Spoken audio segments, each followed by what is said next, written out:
ಚಿಕ್ಕೋಡಿ ಜಿಲ್ಲೆಗಾಗಿ ತೀವ್ರಗೊಂಡ ಹೋರಾಟ. ಪಟ್ಟಣದಲ್ಲಿ ಸಂಪಾದನಾ ಶ್ರೀಗಳ ನೇತೃತ್ವದಲ್ಲಿ ಭವ್ಯ ಪ್ರತಿಭಟನೆ. 3-4 ದಿನಗಳಿಂದ ಚಿಕ್ಕೋಡಿ ಜಿಲ್ಲೆ ರಚನೆಗಾಗಿ ಧರಣಿ ನಡೆಸುತ್ತಿರುವ ಜಿಲ್ಲಾ ಹೋರಾಟ ಸಮಿತಿಯ ವತಿಯಿಂದ ಹೋರಾಟ ತೀವ್ರಗೊಳಿಸಿದ್ದು, ಶುಕ್ರವಾರ ದಿನಾಂಕ 13ರಂದು ಚಿಕ್ಕೋಡಿ ಪಟ್ಟಣದಲ್ಲಿ ಭವ್ಯ ಪ್ರತಿಭಟನಾ ರ್ಯಾಲಿ ನಡೆಸಲಾಯಿತು.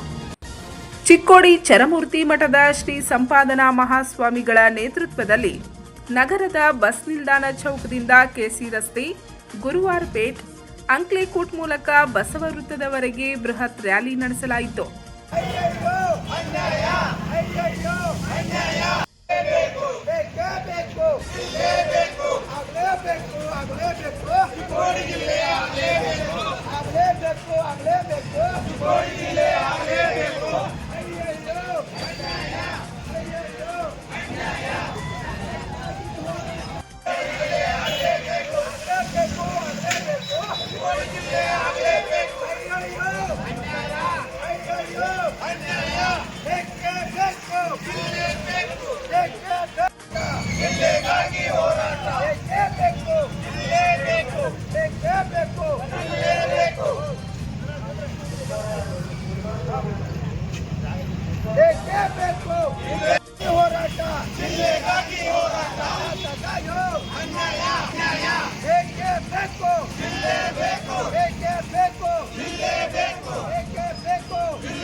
ಈ ಸಂದರ್ಭದಲ್ಲಿ ಚಿಕ್ಕೋಡಿ ಜಿಲ್ಲೆ ರಚಿಸಲು ವಿಳಂಬ ಮಾಡುತ್ತಿರುವ ರಾಜ್ಯ ಸರ್ಕಾರದ ವಿರುದ್ಧ ಘೋಷಣೆಗಳನ್ನು ಕೂಗಿದ್ರು. ಚಿಕ್ಕೋಡಿ ಜಿಲ್ಲೆ ಮಾಡಲು ಶ್ರಮಿಸಿದ ಸರ್ಕಾರಕ್ಕೆ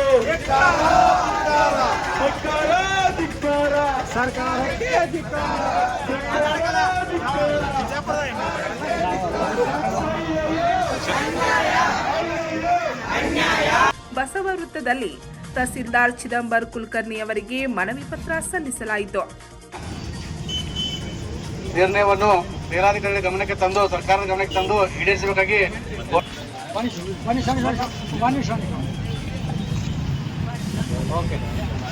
ಈ ವೇಳೆ ಚಿಕ್ಕೋಡಿಯ ಶ್ರೀ ಸಂಪಾದನಾ ಮಹಾಸ್ವಾಮೀಜಿ ಮಾತನಾಡಿ, ಕಳೆದ ಹಲವು ದಶಕಗಳಿಂದ ಚಿಕ್ಕೋಡಿ ಜಿಲ್ಲೆಗೆ ಬೇಡಿಕೆ ಇದೆ.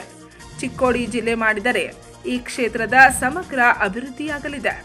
ಆದರೆ ರಾಜಕೀಯ ಇಚ್ಛಾಶಕ್ತಿ ಕೊರತೆಯಿಂದ ಚಿಕ್ಕೋಡಿ ಜಿಲ್ಲೆಯೂ ಆಗ್ತಾ ಇಲ್ಲ. ರಾಜ್ಯ ಸರ್ಕಾರ ಕೂಡಲೇ ಚಿಕ್ಕೋಡಿ ಜಿಲ್ಲೆಯ ಘೋಷಣೆ ಮಾಡಬೇಕು. ಇಲ್ಲದಿದ್ದರೆ ಮುಂದಿನ ದಿನಗಳಲ್ಲಿ ಉಗ್ರ ಹೋರಾಟ ನಡೆಸಲಾಗುವುದೆಂದು ಎಚ್ಚರಿಸಿದರು.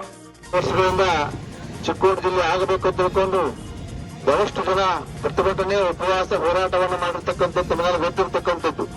ಈಗ ಬೆಳಗಾವಿಯಲ್ಲಿ ಚಳಿಗಾಲ ಅಧಿವೇಶನ ಪ್ರಾರಂಭವಾಗಿದೆ. ಅದಕ್ಕಾಗಿ ಪ್ರತಿ ವರ್ಷ ನಾವು ಕೂಡ ಈ ಚಳಿಗಾಲ ಅಧಿವೇಶನ ಶುರು ಆದ ಕೂಡಲೇ ನಮ್ಮ ಎಲ್ಲ ಹೋರಾಟ ಸಮಿತಿಯವರು ಉಪವಾಸವನ್ನು ಸತ್ಯಾಗ್ರಹ ಮಾಡ್ತಾ ಇದ್ದಾರೆ. ಈ ವರ್ಷ ಎಲ್ಲ ರಾಜಕಾರಣಿಗಳು ಇವತ್ತು ಅಲ್ಲಿ ಅಧಿವೇಶನ ಒತ್ತಾಯ ಮಾಡಬೇಕು. ನಮ್ಮ ಭಾಗದವರು ಇವತ್ತು ಆ ಅಧಿವೇಶನದೊಳಗೆ ಚಿಕ್ಕೋಡಿ ಜಿಲ್ಲೆ ಘೋಷಣೆ ಆಗುವ ಸಲುವಾಗಿ ಶಾಸಕರು, ವಿಧಾನ ಪರಿಷತ್ ಸದಸ್ಯರು ಕೂಡ ಒತ್ತಾಯ ಮಾಡಬೇಕು. ಚಿಕ್ಕೋಡಿ ಜಿಲ್ಲೆ ಆದರೆ ಅತನಿಯವರಿಗೆ ಬಹಳಷ್ಟು ಲಾಭ ಇದೆ. ಜೊತೆಗೆ ನಿಪ್ಪಾಣಿ ಅವರಿಗೆ, ಕಾಗವಾಡದವರಿಗೆ, ರಾಯಬಾಗದವರಿಗೆ, ಕುಡ್ಚಿ ಅವರಿಗೆ ಬಹಳಷ್ಟು ಅನುಕೂಲ ಆಗ್ತದೆ. ಆದಷ್ಟು ಒಳಗೆ ನಾವು ಚಿಕ್ಕೋಡಿ ಜಿಲ್ಲೆ ಆಗಲಂತ ಒತ್ತಾಯ ಮಾಡ್ತಕ್ಕಂಥದ್ದು. ಚಿಕ್ಕೋಡಿ ಜಿಲ್ಲೆ ಆದರೆ ಚಿಕ್ಕೋಡಿಗಿಂತ ಹೆಚ್ಚು ನಮ್ಮ ತಾಲೂಕುಗಳಿಗೆ 4-5 ತಾಲೂಕು ಲಾಭ ಆಗ್ತದೆ, ರೈತರಿಗೆ ಅನುಕೂಲ ಆಗ್ತದೆ. ಇದರಿಂದ ಚಿಕ್ಕೋಡಿ ಜಿಲ್ಲೆ ಆಗಬೇಕು ತಿಳ್ಕೊಂಡು ನಾವು ಪ್ರತಿಭಟನೆ, ಹೋರಾಟ, ಉಪವಾಸ ಮಾಡುತ್ತಾ ಬಂದಿದ್ದೇವೆ. ಈ ವರ್ಷ ಇವತ್ತು ಅಧಿವೇಶನ ಮುಗಿದ್ರೊಳಗಾಗಿ ಮುಖ್ಯಮಂತ್ರಿಗಳು, ನಮ್ಮ ಜಿಲ್ಲಾ ಉಸ್ತುವಾರಿ ಸಚಿವರು ಮತ್ತು ಲಕ್ಷ್ಮೀ ಹೆಬ್ಬಾಳ್ಕರ್ ಅವರು ನೀವು ಕೂಡ ಅಲ್ಲಿ ಧ್ವನಿ ಎತ್ತಬೇಕು. ಇವತ್ತು ನಮ್ಮ ಹೋರಾಟ ಸಮಿತಿಯವರು ನೀವೆಲ್ಲ ಹೇಳಿದಿರಿ, ನಮ್ಮ ಜಿಲ್ಲಾ ಆಗಲಿಕ್ಕೆ ನಾವೆಲ್ಲ ಪ್ರಯತ್ನ ಮಾಡ್ತೇವೆ ಅಂತ ಹೇಳಿ. ಬರೀ ನಮಗಂತ ಹೇಳೋದಲ್ಲ, ಅಲ್ಲಿ ಅಧಿವೇಶನ ಕೂಡ ಧ್ವನಿ ಎತ್ತಿ ಚಿಕ್ಕೋಡಿ ಜಿಲ್ಲೆ ಆಗಬೇಕು, ಜೊತೆಗೆ ಗೋಕಾಕ ಜಿಲ್ಲೆ ಆಗಬೇಕು. ಮತ್ತೆ ನೀವು ಮಾಡಿದ್ರೆ ಉತ್ತರ ಕರ್ನಾಟಕ ಪ್ರತ್ಯೇಕ ಜಿಲ್ಲೆ ಆಗುತ್ತೆ ಮತ್ತೆ ಘೋಷಣೆ ಕೊಡಬೇಕಲ್ಲ. ಉತ್ತರ ಕರ್ನಾಟಕ ಪ್ರತ್ಯೇಕ ಜಿಲ್ಲೆ ಆಗಬೇಕಂತ ಪ್ರತ್ಯೇಕ ರಾಜ್ಯ ಆಗಲಂತೆ. ಇವತ್ತು ಉತ್ತರ ಕರ್ನಾಟಕ ಮತ್ತು ದಕ್ಷಿಣ ಕರ್ನಾಟಕ, ದಕ್ಷಿಣ ಕರ್ನಾಟಕ ಅಭಿವೃದ್ಧಿ ಆಗಿದೆ, ಅಷ್ಟು ಅಭಿವೃದ್ಧಿ ನಮ್ಮ ಉತ್ತರ ಕರ್ನಾಟಕ ಆಗಿಲ್ಲ. ನೀವು ಬರೀ ಎಲ್ಲ ನೀವೇ ತಗೊಂಡ್ಕೊಂಡವರು, ನಾವೇ ಮಾಡೋದಿಲ್ಲ. ಅದಕ್ಕಾಗಿ ಉತ್ತರ ಕರ್ನಾಟಕ ದಕ್ಷಿಣ ಕರ್ನಾಟಕ ಪ್ರತ್ಯೇಕ ಆಗಬಾರದು ಅಂದ್ರೆ ನೀವು ಚಿಕ್ಕೋಡಿಯನ್ನ ಗೋಕಾಕ್ ಜಿಲ್ಲೆಯ ಘೋಷಣೆ ಮಾಡಬೇಕು ಅಂತ ತಿಳ್ಕೊಂಡು ಒತ್ತಾಯ ಮಾಡ್ತಾ ಮುಂಬರುವ ದಿನದಲ್ಲಿ ಮತ್ತೆ ನಮ್ಮ ಜಿಲ್ಲಾ ಹೋರಾಟ ಸಮಿತಿ ಅವರು ಉಗ್ರ ಹೋರಾಟ ಮಾಡ್ತಾರೆ. ಆ ಉಗ್ರ ಹೋರಾಟ ಆಗುವುದಕ್ಕಿಂತ ಮೊದಲೇ ನೀವು ಜಿಲ್ಲಾ ಘೋಷಣೆ ಮಾಡಬೇಕಂತ ತಿಳ್ಕೊಂಡು ನಮ್ಮಲ್ಲಿ ಕೇಳ್ಕೊತಾ ಇದ್ದೀವಿ.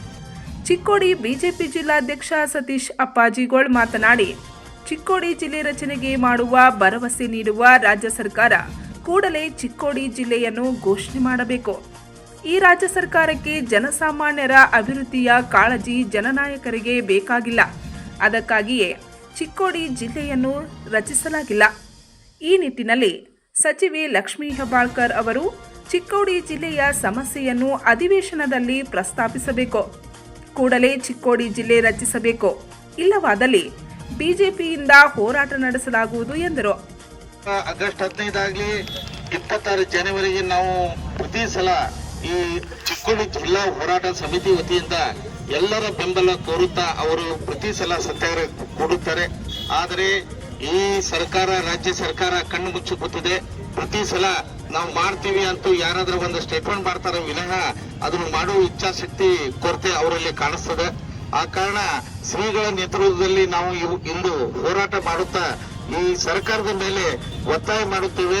ಏನಂದ್ರೆ ಇನ್ನು ಬರುವ ದಿನಗಳಲ್ಲಿ ಆದಷ್ಟು ಬೇಗನೆ ಚಿಕ್ಕೋಡಿ ಜಿಲ್ಲೆಯನ್ನು ಚಿಕ್ಕೋಡಿ ಜಿಲ್ಲೆಯನ್ನು ಘೋಷಣೆ ಮಾಡಲೇಬೇಕು. ಇಲ್ಲಾಂದ್ರೆ ಬರುವ ದಿನಗಳಲ್ಲಿ ಈ ಹೋರಾಟ ಉಗ್ರ ರೂಪ ತಾಳುತ್ತೆ ಅಂತ ಹೇಳಿ ಎಚ್ಚರಿಕೆಯನ್ನು ಕೊಡುತ್ತಾ ಭಾರತೀಯ ಜನತಾ ಪಾರ್ಟಿಯು ಯಾವಾಗಲೂ ಈ ಚಿಕ್ಕೋಡಿ ಜಿಲ್ಲೆಯ ಹೋರಾಟಕ್ಕೆ, ಈ ಹೋರಾಟ ಸಮಿತಿ ಶ್ರೀಗಳ ನೇತೃತ್ವಕ್ಕೆ ಬೆಂಬಲವಿರುತ್ತದೆ. ಅದರಂತೆ ಇನ್ನೊಂದು ವಿಷಯ ನಾನು ಮಾತಾಡ್ತೇನೆ. ಮೊನ್ನೆ ತಾನೇ ಶ್ರೀ ಜಯಮೃತ್ಯುಂಜಯ ಸ್ವಾಮೀಜಿಗಳ ನೇತೃತ್ವದಲ್ಲಿ ಮಾಡುತ್ತಿರುವ ಸತ್ಯಾಗ್ರಹ ಹೋರಾಟದಲ್ಲಿ ಅಮಾನೀಯ ಕಾರ್ಯಕರ್ತರ ಮೇಲೆ ಲಾಠಿ ಚಾರ್ಜ್ ಮಾಡಿ, ಪಂಚಮಸಾಲಿ ಕಾರ್ಯಕರ್ತರ ಮೇಲೆ ಲಾಠಿ ಚಾರ್ಜ್ ಮಾಡಿದ್ದ ಈ ರಾಜ್ಯ ಸರ್ಕಾರ ಅದನ್ನು ನಾನು ಪಕ್ಷದ ಪರವಾಗಿ ಮತ್ತು ಎಲ್ಲ ಜನರ ಪರವಾಗಿ ಖಂಡಿಸುತ್ತೇನೆ. ಯಾಕಂದ್ರೆ ಅಮಾಯಕರ ಮೇಲೆ ಲಾಠಿ ಹಕ್ಕನ್ನು, ತಮ್ಮ ಪ್ರಜಾಪ್ರಭುತ್ವದಲ್ಲಿ ತಮ್ಮ ಹಕ್ಕನ್ನು ಕೇಳುವಾಗ ಈ ತುಘಲಕ್ ಸರ್ಕಾರ ಅವರ ಮೇಲೆ ಲಾಠಿ ಚಾರ್ಜ್ ಹೀನಾಯವಾಗಿ ಅಮಾಯಕವಾಗಿ ಅವ್ರ ಮೇಲೆ ಲಾಠಿ ಚಾರ್ಜ್ ಮಾಡಿದ್ದ ಈ ಸರ್ಕಾರಕ್ಕೆ ಧಿಕ್ಕಾರವನ್ನು ಮಾಡುತ್ತಾ ಈ ಪಕ್ಷದ ಪರವಾಗಿ ನಾನು ಖಂಡಿಸುತ್ತೇನೆ.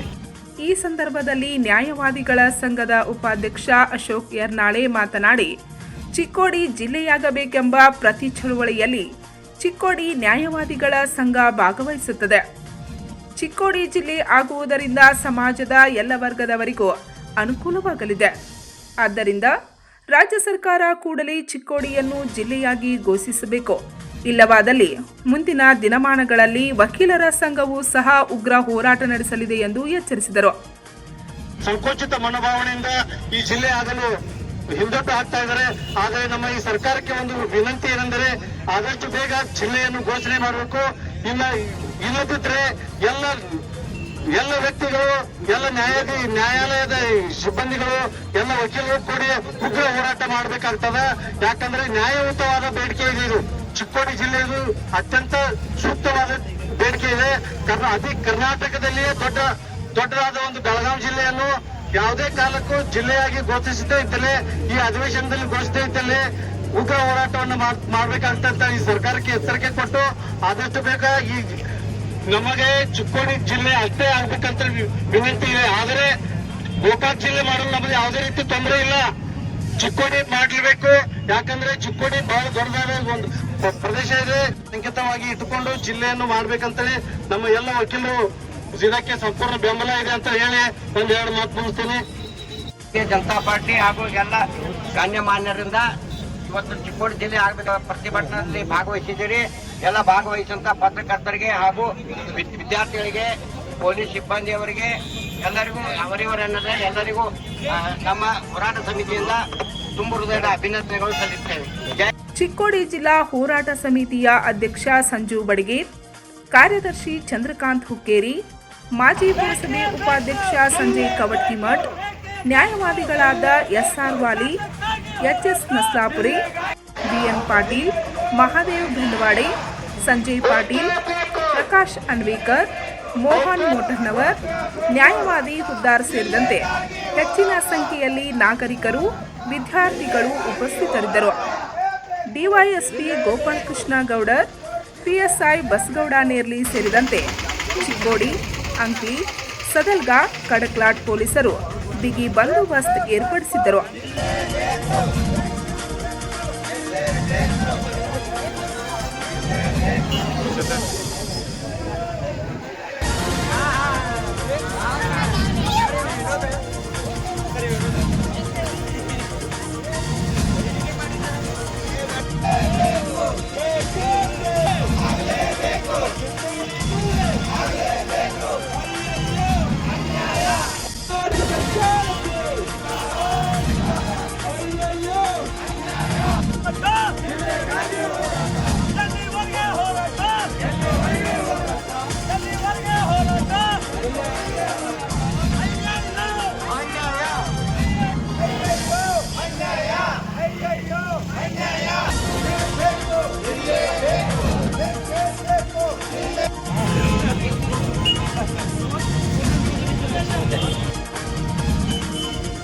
ನಿರ್ಣಯವನ್ನು ಮೇಲಾಧಿಕಾರಿಗಳ ಗಮನಕ್ಕೆ ತಂದು ಸರ್ಕಾರದ ಗಮನಕ್ಕೆ ತಂದು ಈಡೇರಿಸಬೇಕಾಗಿ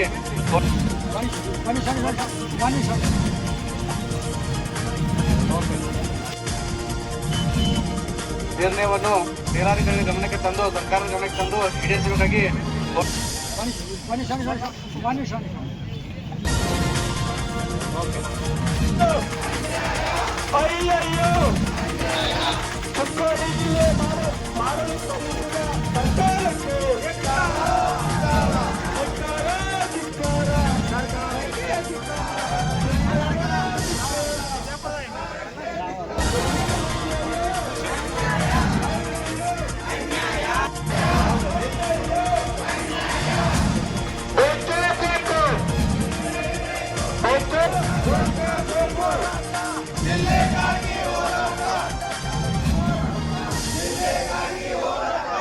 ಪಂಚ್ ನ್ಯೂಸ್ಗಾಗಿ ಚಿಕ್ಕೋಡಿಯಿಂದ ಬಸವರಾಜ್ ತಾರ್ದಾಳೆ.